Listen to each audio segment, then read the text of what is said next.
sekarang disulap yang tadinya mungkin sawah, hamparan itu sekarang udah bisa jadi kayak kafe, coffee shop dan lain-lain. Dan ya thanks to those celebrity chefs ya, makasih ya kalian ya. makasih. Gara-gara kalian gaji kami jadi gede. ada nilainya ya. Ada nilainya. Ada nilai sekarang. Berarti dari sisi bakpia kan, contohnya bakpia di Menas sudah banyak nih. Kalau dari sisi, menurut dari sisi Chef Louis sama Chef Ardin nih, bisa nggak sih local ingredients atau lokal bahan baku itu dikawinkan menjadi sesuatu produk yang dihasilkan, entah mau jadi oleh-oleh atau apapun itu, dikawinkan dengan coklat, bukan hanya bakpia? Bisa nggak sih local ingredients misalnya? Oke, mungkin saya coba jawab dulu. Ini menarik, kemarin saya ngobrol dengan Chef Philips. Kita profesional chef lah, kita tahu deh. Apa yang membuat daging yang paling berkualitas di dunia itu disebut Kobe beef? Harus dari Kobe. Harus dari Kobe. Harus dari Kobe. Oke. Sebenarnya asalnya. Ya. Apa yang membuat yang namanya sparkling wine yang terbaik disebut namanya champagne? Karena harus dari champagne. Karena harus dari champagne. Nah, Dari saya region champagne. harus dari region champagne. Nggak boleh nggak, harus asalnya dari situ. Nah, ini pertanyaan yang selalu saya menantang gitu loh. Kenapa di dunia dikenal orang mengatakan coklat terbaik adalah Belgian chocolate? Kenapa tuh Chef? Itu yang saya mau tanya. Oke. Belgia tidak menghasilkan kakao. Semua kakaonya itu dari Indonesia, dari Afrika, dari Latin Amerika. Oke, kalau mereka mengatakan karena Belgian chocolate menggunakan 100% cocoa butter. Negara lain menggunakan vegetable fat, katakan. Tapi hari ini di Indonesia, kita bisa kok mempergunakan 100% cocoa butter. Bisa. Sangat Bisa. Bisa. Orang kita yang bikin. Kita yang bikin. Hasilnya dari kita. Dari sini. Gimana dong? Atau dikatakan, iya karena Belgian chocolate itu proses pembuatan koncingnya, pengadukannya harus 72 jam. Kita bisa kok bikin 72 jam, bahkan lebih. Karena teknologi kita memiliki sekarang. Dulu kita belum mungkin, karena kita proses belajar. Kita teknologi memiliki, bahan baku berlimpah, dan semuanya asli dari Indonesia. Kita ngomong lokal di sini ya. Jadi, sudah bukan menjadi suatu alasan bahwa Belgian chocolate itu adalah terbaik di dunia. Bukan. Nggak ada alasannya. Buat saya. Indonesian coklat. Indonesian coklat. Nah, yang sekarang kita harus gali, bagaimana Indonesian coklat itu mendapatkan nilai dan nama tersendiri di hati para pencinta coklat. Contohnya Prancis. Oke. Prancis, dia tidak mengatakan bahwa Prancis is the best chocolate, enggak. Tapi mereka selalu mengatakan Prancis is Grand Cru. Coklat dengan tingkat tertinggi. Swiss mengatakan apa? Milk chocolate. The best milk chocolate is from Swiss. Karena apa? Karena Swiss menghasilkan susu terbaik di dunia. Kenapa Swiss terbaik di dunia? Karena Swiss tidak memiliki laut. Jadi curah hujan rumput itu dari pegunungan Alpen. Langsung Itu ya. buat semua itu adalah marketing gimmick. Atau mungkin Italian bilang, no, kita punya gianduja. Karena kita punya coklat dicampur dengan almond, hazelnut dari sana. Italia semuanya tahu. Produk-produk dari menggunakan hazelnut itu semuanya Italia. Nah, ini yang kita perlu pikirkan mengenai apa yang perlu kita angkat untuk Indonesia. Kalau saya udah ngomong coklat berapi-api nih. Nah, jadi menyangkut kembali mengenai ingredient lokal. Saya senang sekali. Kemarin diajakin oleh Chef Philip, yuk balik lagi ke Jogja, kita bikin acara, bikin coklat atau peti gato atau apa yang menggunakan bahan-bahan lokal. Saya bilang, yuk kita pakai jamu. Jadi kita bisa ngomong Indonesian chocolate is the healthiest. Betul kan? Herbal. Nah, itu yang perlu kita pikirkan bersama. Itu bukan proyek satu orang, dua orang. Seperti Chef Philip di Jogja membangun bukan hanya tentrem, tapi membangun kota Jogja. Nah, itu yang menurut saya PR bersama.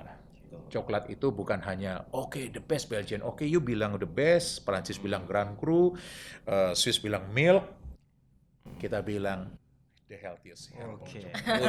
Wah, luar biasa sekali. Tapi nggak apa-apa. Setuju. Kalau lokal ya bisa banget. saya udah ngulik banget di tempat ini. Bisa berarti ya chef ya. Bisa banget, pakai you name it, pakai lemongrass bisa, Iya benar. pakai ginger bisa. Bahkan kami di sini kami pakai beras kencur, pakai kunyit asem, Dijadikan pralin mungkin dijadikan ya. pralin. Jadi banyak barang-barang yang memang kita bisa kasih. Kita akan segera launching coklat, namanya coklat punakawan. Jadi akan ada empat coklat, 4 tokoh. Jadi 4 tokoh ini kita menggunakan coklat dengan dari berbagai macam daerah di Indonesia. Jadi kayak misalkan si Gareng itu bean-nya itu dari Papua, si Petruk itu bean-nya dari Bali, si Semar itu bean-nya dari Sumba, satu lagi siapa tuh namanya? Sampai lupa. Bagong. Bean-nya itu dari Lampung. Gitu. Memang kita desain, jadi memang benar-benar Indonesian coklat. Oke. Kita desain itu coklat khusus buat tentrem, di mana karena kan spesifik ya, benar nggak Chef Louis? Kalau misalkan nih itu bean-nya ditanamnya di Papua atau bean ditanam di Merapi, rasanya bisa beda ya. Oh, Chef Louis? beda total. Bisa beda ya. Soilnya, tanahnya itu udah beda. Tanahnya lain. Jadi memang saya juga lagi belajar sih kayak gini-gini bedanya apa gitu. Ternyata bisa kok. Bisa banget. Berarti kalau dari sisi Chef Ardin juga mengamini bahwa local ingredients juga bisa ya Chef ya? Ya sangat bisa Mbak Karina, karena tadi yang sudah dijelaskan sama Chef Louis juga kan, bahkan saya pernah coba ya untuk kayak lemongrass tadi atau ginger, mungkin masih familiar untuk di lidah orang kita ya, rempah-rempah itu ya. Cuma kan kalau rempah-rempah lainnya paling tinggal kita ngedukasi sama kita arahkan. Contoh di orang kita kan seneng banget sama nastar ya.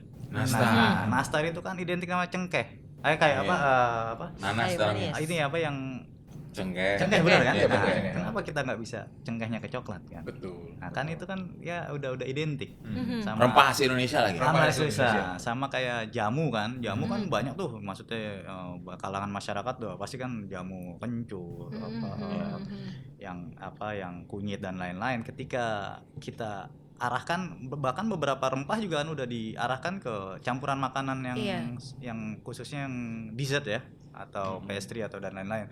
Nah, berarti hal itu masih bisa kita explore lagi untuk tes itu. Paling tinggal edukasi ke masyarakat. Oh, ternyata coklat tuh bisa ya rasa cengkeh. Tapi ini bisa cobain loh.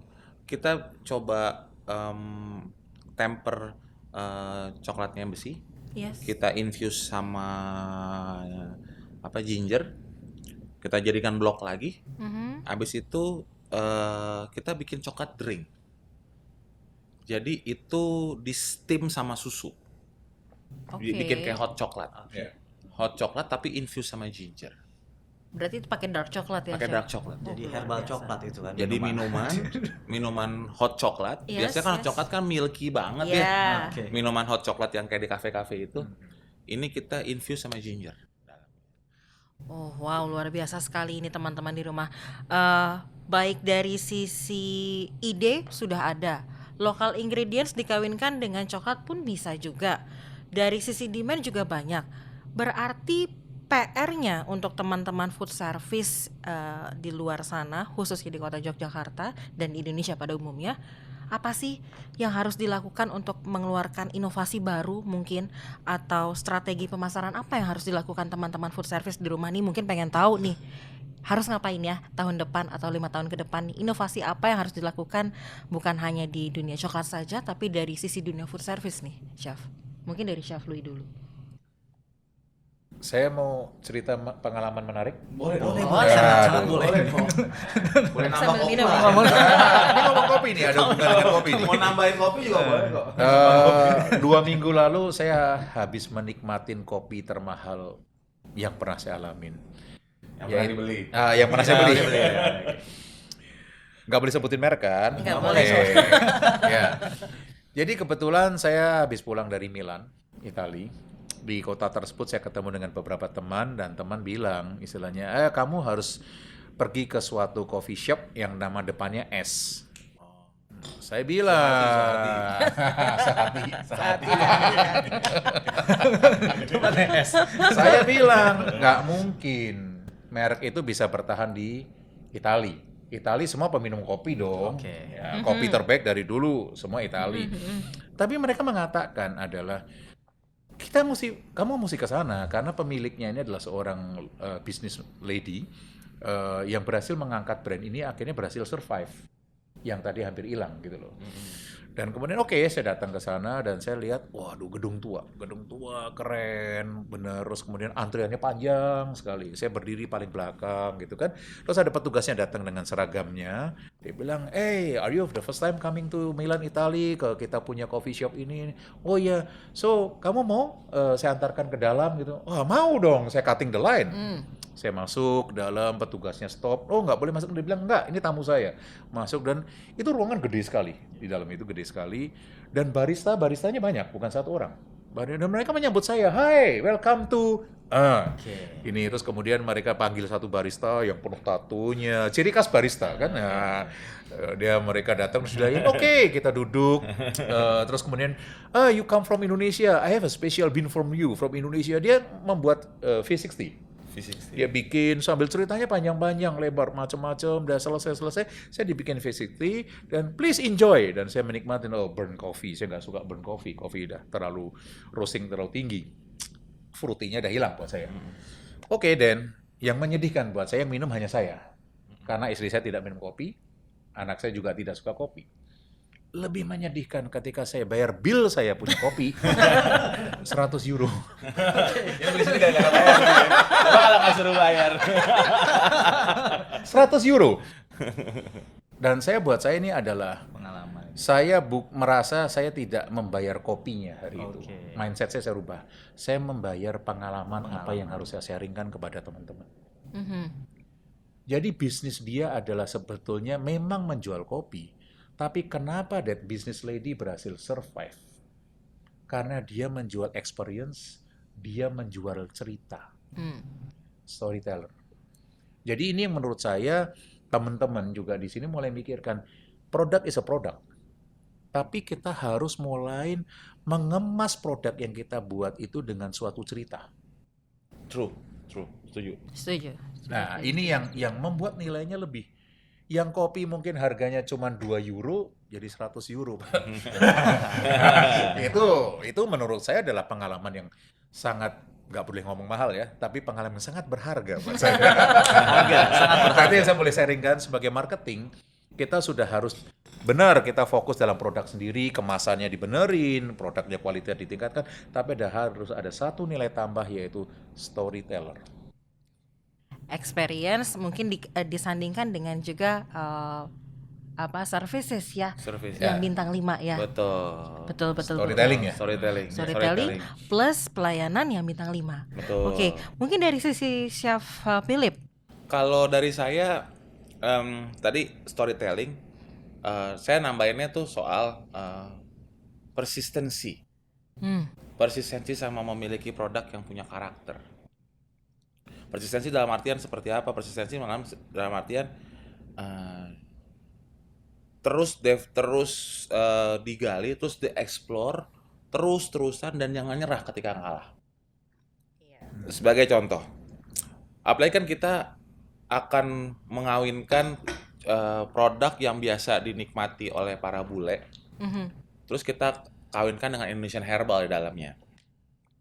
Itu kan butuh waktu ya untuk mengedukasi. Itu kan butuh waktu untuk trial and error. Sebagai contoh tadi ngomongnya soal bakpia diisi coklat. Itu kan di trial and error ya. Iya. Maksudnya, ini pas nggak nih begitu makan sama ini. Terus habis itu shelf life-nya berapa lama? Saya mesti jualan masuk dalam chiller apa misalkan dibikin sama ganas dimasuk dalam bakpia. Itu kan kalau nggak dalam chiller rancid ya. Bener nggak? Nah itu mesti gimana tuh caranya supaya bisa travel dia punya bakpia? Gimana supaya bisa ada tetap di luar? Itu kan trial and error ya. Terus kalau kami di sini kami bikin produk dengan menggunakan jamu, coklat dengan jamu untuk mengedukasi orang makan coklat dalam ada tolak angin. Tuh mesti mikir tuh kayaknya. Mikir banget kok bikin coklat dalamnya tolak angin, rasanya kayak gimana ya? Kan kayak gitu-gitu. Nah, itu memang butuh waktu sih.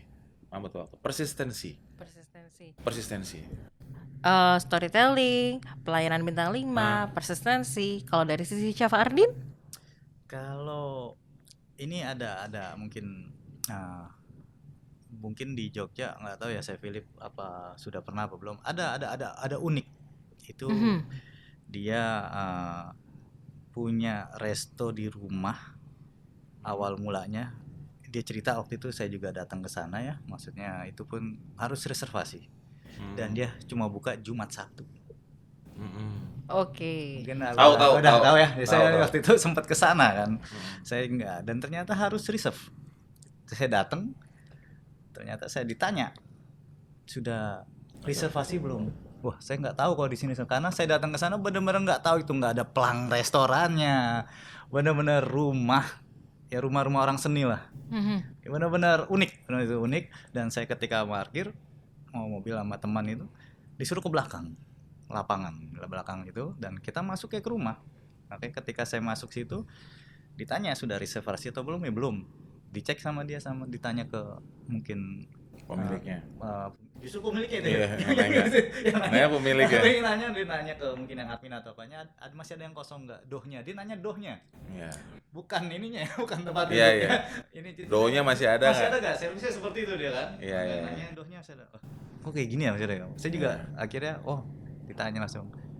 Masih beruntung nih, masih ada 2 katanya. Ada yang di cancel katanya. Oke, ya udah, dia live di situ dan itu benar biasa semuanya. Dan itu dia pun itu pizza ya, kita bisa nyebut ya, itu tungkunya itu awal mulai karena pandemi juga. Jadi dia pandemi, dia cuma bikin buat ngangetin karena di daerah Kaliurang gitu kan. Seperti itu. Dan ketika dia servis dan lain-lain, dia sendiri. Dan dia belajar dari YouTube. Cerita sama saya. Jadi, dan benar-benar dia agak idealis sama otentik karena dia nggak mau kalau bahannya nggak ada, dia dibilang nggak ada menunya. Ada satu bahan yang dianggap yang nggak original. Mungkin kan kalau orang yang belajar dari YouTube kan udah dipakem seperti itu, ya udah dia nggak mau ganti-ganti lagi karena dia udah ngerasa udah ini paling the best dan lain-lain. Itu terjadi. Dan saya sempat ngobrol, kenapa kok nggak buka Senin Kamisnya? Saya bilang saya udah capek, mending Jumat Sabtu aja katanya.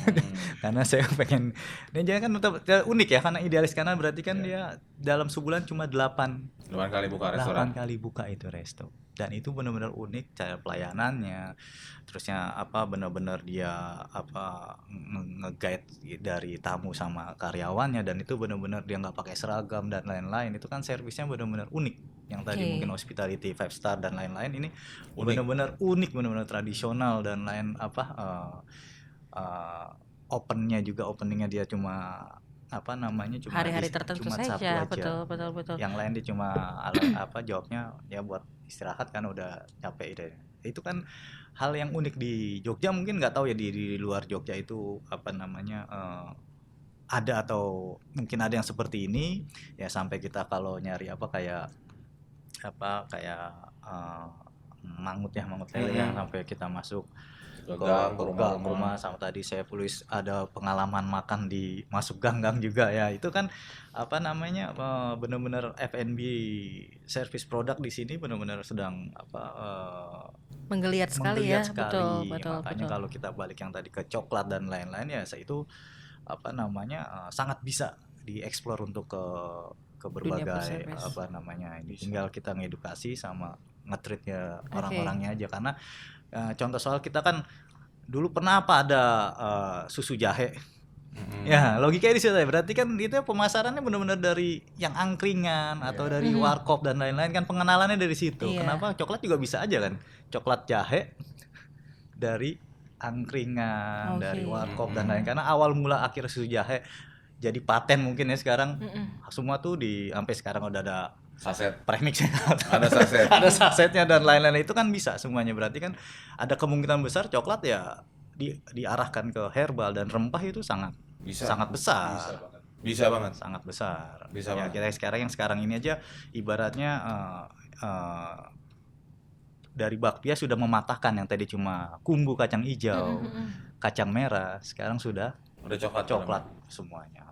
Oke, berarti pengalaman unik untuk diberikan kepada pelanggan pun juga itu utama ya, sebagai jadi salah satu strategi pemasaran yang kekinian, yang bisa dijadikan ide untuk teman-teman food service di luar sana yang sekarang ini sedang mendengarkan obrolan kita, bukan hanya di kota Yogyakarta, tapi bisa diterapkan di kota-kota lainnya. Betul sekali. Nah, pertanyaannya tadi sudah menjelaskan inovasi, terus strategi pemasaran di Yogyakarta. Tantangannya apa aja sih untuk di kota Yogyakarta, pada khususnya Chef Philip sama Chef Ardin, untuk dunia bukan hanya coklat ya, kita bilangnya tantangan di dunia food service Yogyakarta. Apa saja sih, Chef? Tantangannya kalau dari saya ngelihat satu, kalau dari food service itu manusianya yang kerja buat kita, yang untuk melakukan pelayanan ya. Itu tantangan paling besar di situ, karena untuk sampai ke naik ke level 5 star seperti kami di Tentrem itu memang butuh waktu dan butuh orang-orang yang memang sudah memiliki background yang bagus ya sama ini. Tapi memang tidak bisa dipungkiri local resources terutama untuk human yang ada di kota Jogja ini memang masih sangat kurang. Memang kami mau nggak mau ketika kami rekrut orang, memang kami harus melakukan edukasi lagi untuk supaya levelnya naik. Itu tantangan, itu yang hampir terjadi di seluruh establishment ya, nggak cuma sama saya. Humannya lagi masalah generasi, this generation. Itu mungkin semua orang paham kali ya. Strawberry generation. This generation itu ketika ketemu benturan, ketika ketemu macam-macam, dia giving up gitu. Dan itu tak pikir di Jogja nggak keimbas gitu, ternyata keimbas juga. Gitu. Ada generasi rebahan itulah. Generasi rebahan, generasi sisa pandemi kayaknya. Generasi sisa pandemi yang ketika problem datang, ketika ada masalah di pekerjaan atau masalah dalam service, membuat mereka patah arang gitu. Berarti tantangan dari menurut Chef Philip adalah salah satunya SDM. Oke, mengedukasi ulang SDM dari zero lah ya, bisa dibilang ya, biar nggak jadi strawberry generation, biar nggak jadi lemah mungkin. Di skillnya juga. Skillnya juga. Kalau saya sering ngomong ini di berbagai platform ya, saya sering bilang, that's why kami di Tentrem kami menciptakan namanya Tentrem Culinary Academy, di mana kami mencoba untuk membangun SDM yang ada di kota ini. Skillnya tidak bisa dipungkiri, lagi-lagi tidak bisa dipungkiri.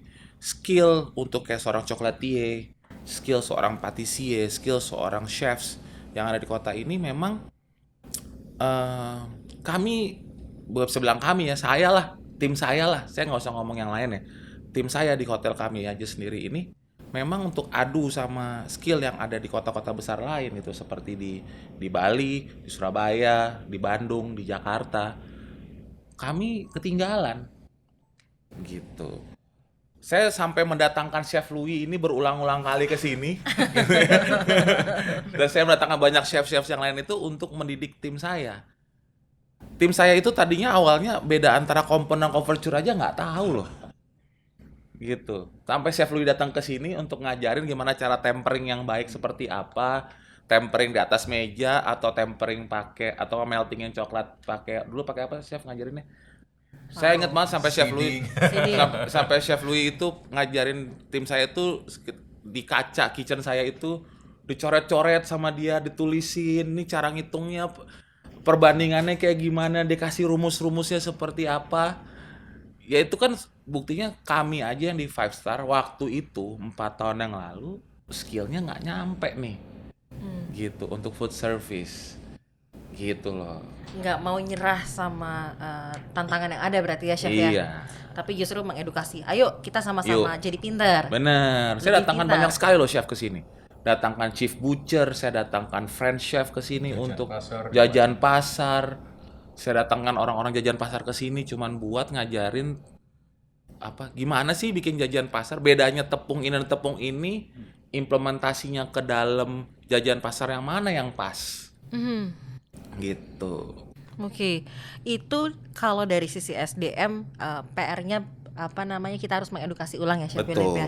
Nah, kalau dari sisi Chef Ardin, apa sih tantangan terbesar deh dari Chef Ardin selama base di kota Jogja? Oke, mungkin di praktek mungkin tadi saya Philip sudah menjelaskan ya mungkin ya di dalam kitchen atau di operasional. Kebetulan saya juga sering jadi penguji di beberapa kampus sama sekolah kuliner kan. Nah, di situ ini entah itu dia buat kelulusan yang pendadaran dan lain kan saya nguji itu sama. Beberapa kan saya kan nanya sekitar makalah dia sama skripsinya kan. Kalau untuk berarti dia training berapa bulan di hotel misalkan 6 bulan atau di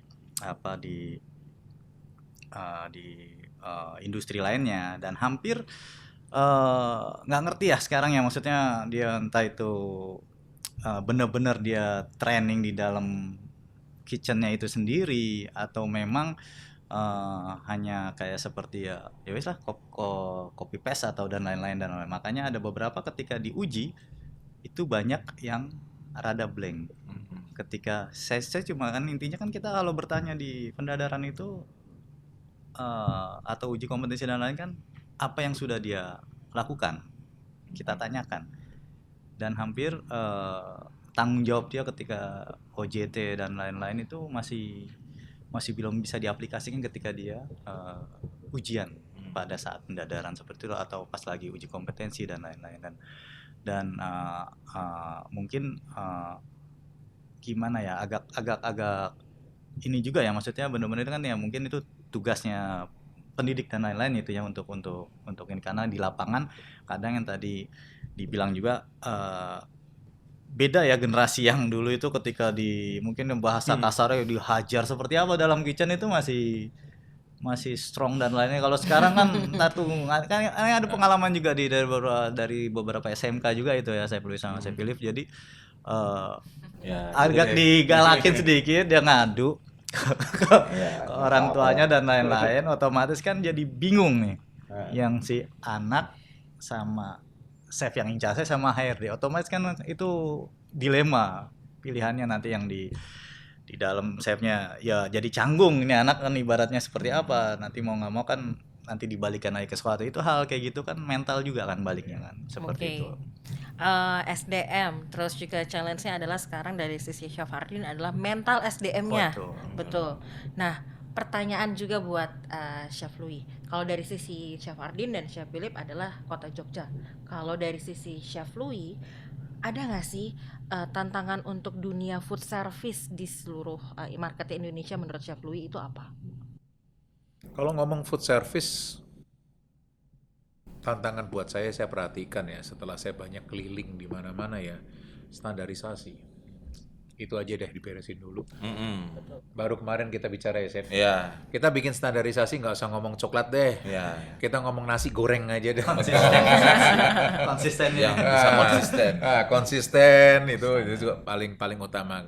Kita harus merumuskan sih sebetulnya sepakat buat para kita yang sudah senior dan juga dibantu yang lain-lainnya ya. Kita bikin standarisasi dulu dengan produk yang kita ciptakan. Setelah standarisasi, konsistensi itu paling penting. Karena kalau itu pun kita belum sepakat secara benar, gimana para turis lah, tadi katakan kita ngomong turis datang ke hotel bintang 3 aja dah, saya masih bingung sampai hari ini. Nasi goreng itu kan standar makanan Indonesia yang paling dikenal. Saya kalau pergi ke hotel bintang 3 itu nasi gorengnya masih nggak karuan semua kan.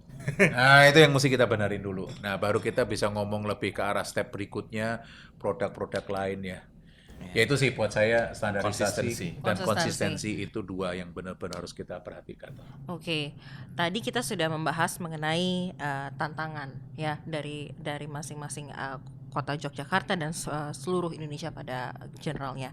Berarti masih ada peluang-peluang besar untuk dunia food service dan pada khususnya coklat untuk bisa lebih berkembang ya Chef Louis, Chef Philip dan Chef Ardin.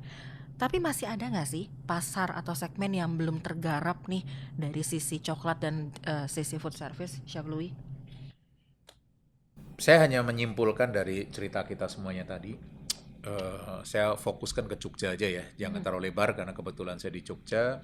Saya kemarin habis diajak Chef Philip jalan-jalan ke kaki Gunung Merapi, melihat suatu industri cheese yang Sweet menurut cheese. saya tuh kalau mendatang ke suatu tempat itu sudut pandang saya beda. Saya mendapatkan sesuatu yang menarik lagi. Ketika pemilik dari perusahaan cheese tersebut mengatakan bahwa dia punya statement bahwa susu sapi di sini itu karena sapinya itu memakan rumput yang dari abu Gunung Merapi. Abu vulkanik. Aduh. Saya langsung, waduh, kalau orang Swiss bisa bilang rumputnya segar karena tidak punya laut, Swiss. Ini kaki Gunung Merapi. Saya langsung mikirnya beda nih kemarin. Jadi langsung saya pikir begini, ini suatu peluang luar biasa karena waktu saya belajar mengenai coklat, itu dikatakan Indonesia salah satu penghasil kakao bean yang terbaik di dunia, dikarenakan kita ini adalah ring of fire. Jadi banyak gunung-gunung berapi vulkanik yang membuat tanahnya sangat subur. Nah, jadi kemarin saya mikir, waduh, saya pilih kapan nih kita mulai invest nanam pohon kakao? Ya, kita berkebun. Ya. Kita berkebun di sini. Bener kan? Iya. Itu Ini suatu cita-cita orang-orang mau pensiun tuh. Orang mau pensiun gitu tuh. Jadi ini peluang sebenarnya nggak harus berkebun sih, tapi maksud saya ini adalah peluang-peluang yang harus digali lagi bahwa di tiap daerah tuh memiliki potensi-potensi yang bisa digali. Seperti tadi, jangan menyerah, bisa ada ide susu dari kaki Abu vulkanik. Itu buat saya menarik. Menarik. Nah, itu menarik suatu cara ya. Jadi di daerah pun pasti banyak potensi-potensi lain yang menurut saya itu bisa dikembangkan melalui cerita, melalui apa, dan itu pasti punya kekuatan sendiri. Betul. Seperti di Tentrem ini, saya salah satu yang paling kagum, respect sekali ke Chef Philip dengan manajemen di sini, yang benar-benar komitmen selalu adalah lokal itu diangkat dengan jamunya itu ya. Nggak usah berpikiran harus mengikuti standar Eropa, harus seperti ini. Nggak. Kita buat kekuatan kita yang kita benar-benar olah sampai ini benar-benar orang respect. Seperti tadi susu jahe tadi yang tadinya dari cuman angkringan sekarang jadi saset. Berarti kan sudah diakuin kan? Iya. Nah, itu yang menurut saya yang bisa digali lebih dalam.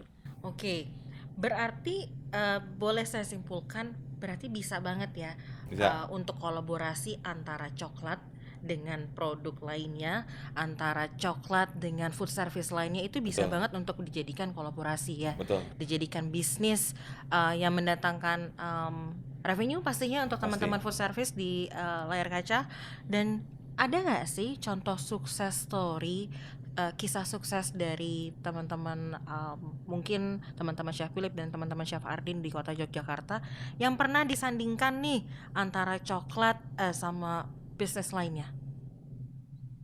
Mau siapa duluan, monggo? Dia coklat tadi. Ya coklat ya, Coklat. salah satunya. Katanya. Apa, Di? Apa ya?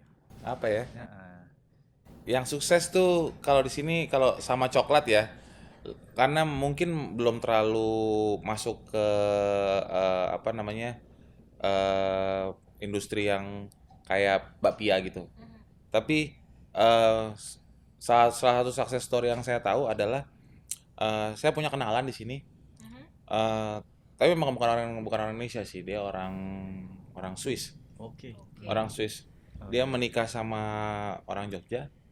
Terus habis itu dia bikin coklat.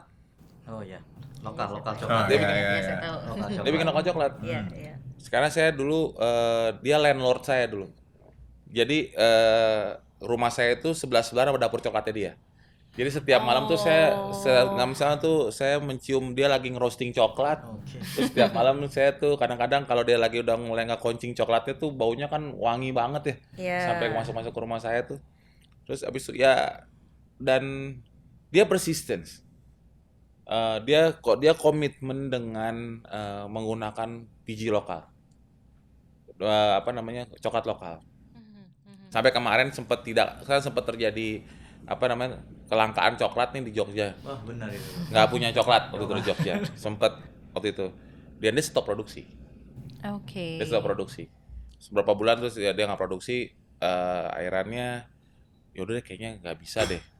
Kita lagi nggak ada coklat nih di Jogja nih. Akhirnya dia ambil dari Sumba. Oke. Terus dia bikin sendiri. Dan sukses. Dan sukses. Luar biasa. Sukses. Gitu. Dan dia sekarang lagi produk turunannya. produknya mau diapain sama dia. Lagi dipikir-pikirin tuh sama dia. Gitu. Mengembangkannya seperti apa lagi? Seperti apa lagi gitu. Kalau dari Chef Ardin? Ya, kalau untuk coklat memang di Jogja kayaknya yang benar-benar sudah ini ya itu ya tadi mungkin yang mungkin tadi saya Philip sudah ceritakan, memang ada 1 2 lagi cuma sekarang sudah nggak terdengar lagi itu coklatnya. Dia apa namanya memang base-nya di Jogja juga. Mungkin buat jadi kompetitor yang pertama tadi itu, tapi sampai detik ini saya nggak dengar lagi apa namanya namanya itu. Memang apa namanya masyarakat Jogja pada umumnya kan memang yang tadi dibilang kita harus edukasi lagi ya untuk buat familiar lagi coklat tuh apa sih yang harus ini, karena kan identik mungkin nggak semua masyarakat Indonesia yang tadi ngertinya kan coklat tuh manis kan. Makanya ketika dikasih yang pahit dia komplain. Kok coklat pahit? Nah itu kan itu yang PR besar itu kan sebenarnya kan bagi kita ibaratnya pelaku untuk ngedukasi hal itu. Makanya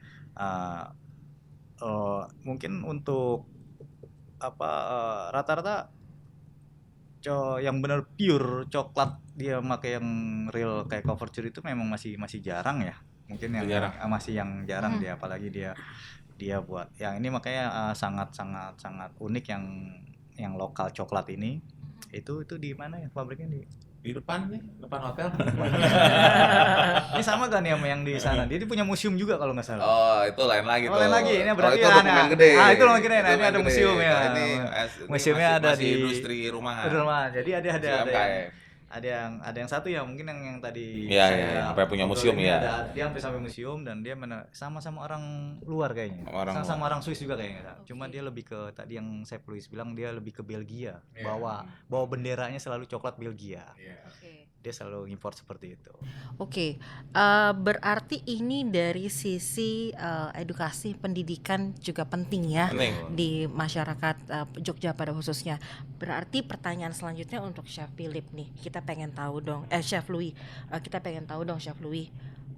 Bagaimana sih menurut Chef Louis sebagai cokolatier yang udah puluhan tahun mengembangkan karir sebagai cokolatier pertama lagi di Indonesia, perkembangan pendidikan di Yogyakarta tentang cokolatier pada khususnya itu bagaimana menurut Chef Louis? Apa ada program-program khusus kah untuk memberikan idenya mungkin bisa seperti ini nih? Oke, saya beberapa tahun ini idealisme saya agak sedikit bergeser. Dulu saya ya selalu kaku kalau coklat harus begini dan harus begitu. Tapi dengan perjalanan waktu kita sudah nggak harus fokus mengenai coklat itu harus seperti apa, harus mengikuti Belgia standar atau apapun. Kembali lagi kita harus fokuskan kembali coklat itu adalah sebagai raw materials yang harus kita tekankan. Jadi bukan berarti coklat itu harus diciptakan sebagai makanan pokok utamanya, enggak. Kita nggak bakalan bisa bersaing dengan mereka-mereka yang sudah punya nama raksasa puluhan tahun, ratusan tahun. Jadi kalau mengenai edukasi ini PR buat kita semuanya, gimana konsumen itu bisa menikmatin coklat, tapi bukan berarti coklat secara langsung. Saya benar-benar tadi tertarik sekali mendengarkan pembicaraan mengenai pie tadi. Jadi orang menikmatin bukan as a coklat sebagai makanan utamanya, tapi pianya yang bisa diisi dengan coklat. Nah ini mungkin PR buat kita nih. Jangan fokusnya mengenai pendidikan coklat. Oke, kita harus menjelaskan bedanya coklat kompon dengan couverture, dengan real coklat itu utama deh. Tapi kita harus pikirkan pendidikan mengenai coklat application yang bisa disandingkan dengan makanan-makanan lokal. Seperti contohnya, ini Chef Philip dari kulineri. Kalau di daerah Meksiko sama segala macam kan terkenal mole. Iya. Yaitu makanan-makanan seperti ayam yang dibungkus dengan coklat, dikasih saus coklat segala macam. Nah itu kan sudah bukan aplikasinya as a jualan coklat batangan lagi, tapi adalah makanan-makanan yang di dalamnya ada unsur-unsurnya coklat. Nah itu mungkin lebih bisa diterima kan oleh konsumen.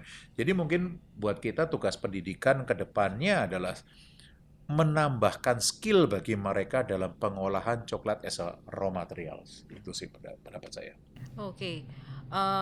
Ini PR bersama berarti ya, untuk mengembangkan, mengedukasi kembali, terus-menerus mengedukasi dan mengembangkan mengenai coklat agar bisa menjadi bahan baku, terutama coklat yang sehat.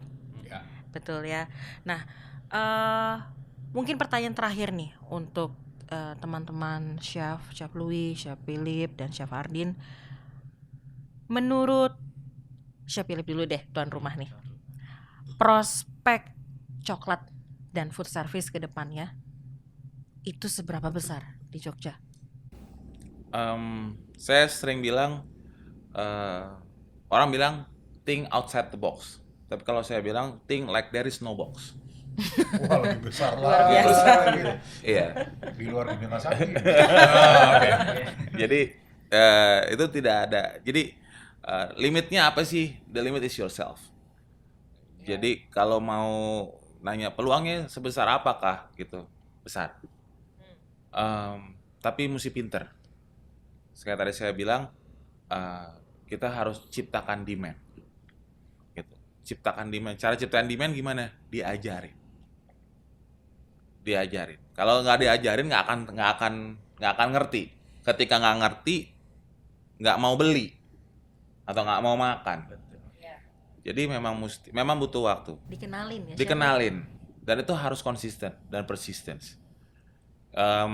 Kami di sini banyak melakukan produk-produk yang memang waktu 3 tahun yang lalu kita mulai launching, kita mulai benerin kita punya pastry shop, kita mulai benerin kita punya gelato, kita mulai benerin kita punya makanan buffet, kita mulai rapiin. Resistensinya tinggi, jujur, dari market. Tapi memang pelan-pelan. Ada yang bilang, wah ini price sensitif nih, kamu jual segini nih, siapa yang mau beli nih, mau begini gimana nih, gini gitu.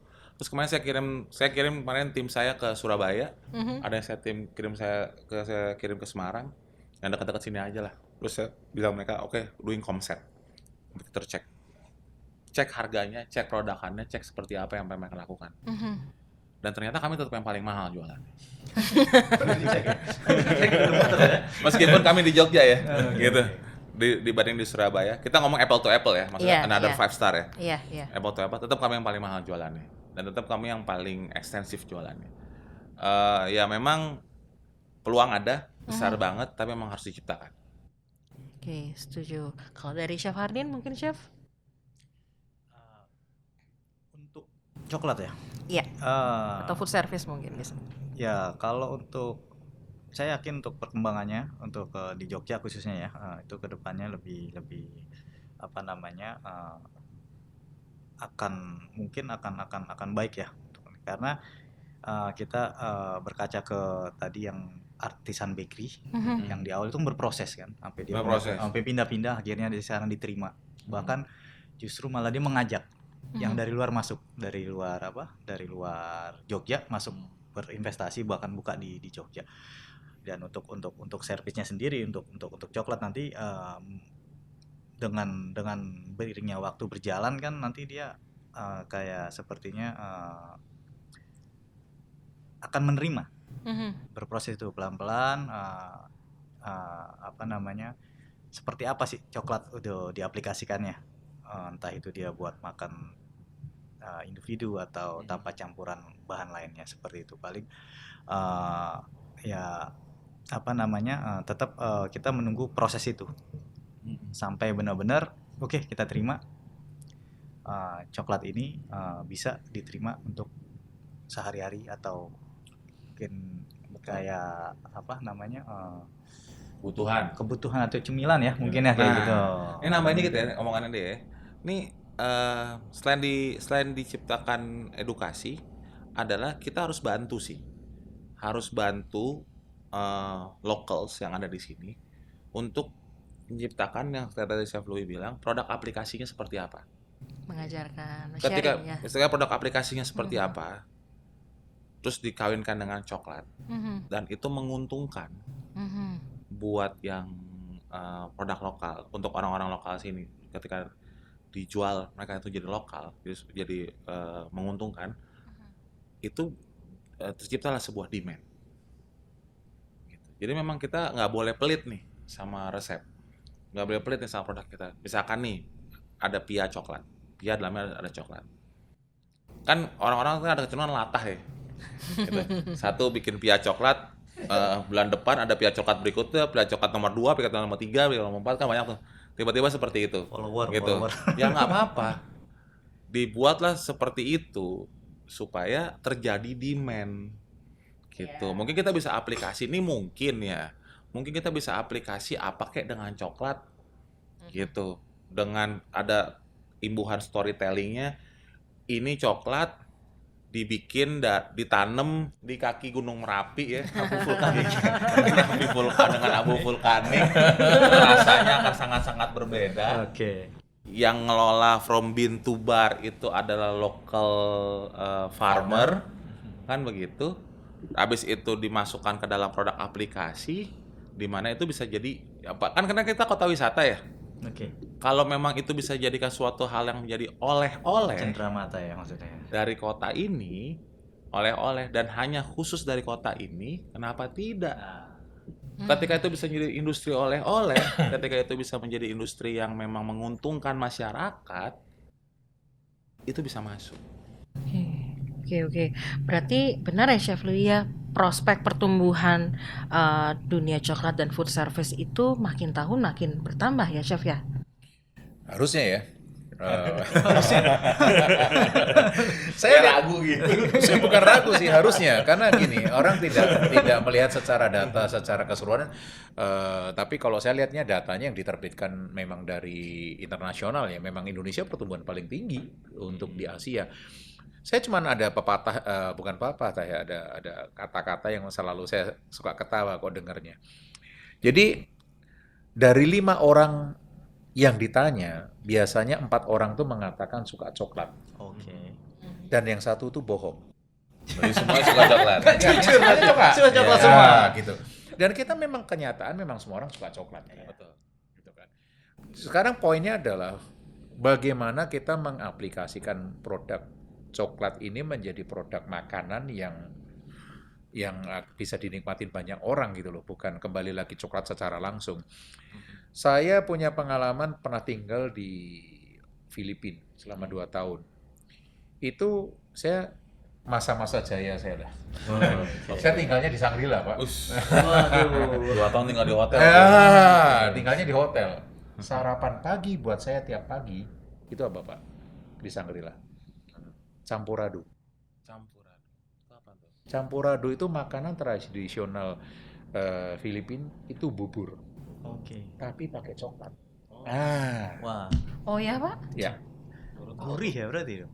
Jadi coklat, Gurih. Oh, coklat. gurih. Oke. Jadi pembuatannya bubur, memang bubur, Oke, tapi oke, dia oke. masukin ke dalamnya coca liquor. Oke. Oh, kali kan. Jadi buburnya itu enak karena ada rasa coklat-coklatnya. Namanya campurado. Makanya saya sampai wah terkesan sekali itu. Jadi saya pikir coklat itu bisa diaplikasikan apapun.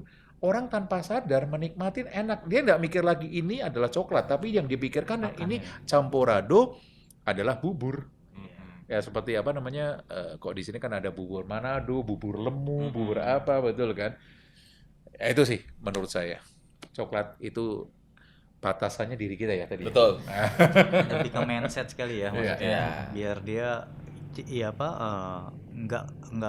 nggak identik dengan coklat tuh manis karena kan campuran coklat biasanya larinya ke dessert kan. Nah, jadi biar mindset itu kan kita rubah. Jadi tadi kan ada bubur coklat kan unik kan, ibaratnya kan berarti kan dia harus pikiran sama hatinya harus sama lidahnya dijadiin satu biar sinkron. Seperti Wah. itu sih paling. Oke, luar biasa sekali nih pembicaraan kita pada pagi hari ini. Berarti bisa saya simpulkan inovasi, tren, perkembangan food service, terutama dunia coklat di Indonesia dan pada khususnya di Yogyakarta itu akan terus semakin berkembang asalkan terus berinovasi dan berani, bukan hanya berani menerima tantangan, tapi berani menghadapi dan bagaimana mengedukasi market yang ada untuk menjadi mengerti. Betul, luar biasa sekali teman-teman di rumah. Ini pembicaraan kita dengan Chef Louis, Chef Philip, dan Chef Ardin pada pagi hari ini. Untuk selanjutnya kita akan lanjutkan di episode lainnya di podcast I Work with Chocolate, dan pastinya kita akan berjumpa lagi dengan Chef Louis, Chef Philip, dan Chef Ardin. Terima kasih sebelumnya kepada Chef Philip atas tempatnya indah ini. Chef Ardin terima kasih atas waktunya. Chef Louis Tanohadi juga terima kasih atas waktunya. Ini kita mengumpulkan chef-chef luar biasa. Cukup waktunya juga cukup sempit. Jadi terima kasih atas schedule yang sudah disempatkan pada pagi hari ini. Terima kasih. Terima kasih. Sehat selalu. Terima kasih. Sampai jumpa.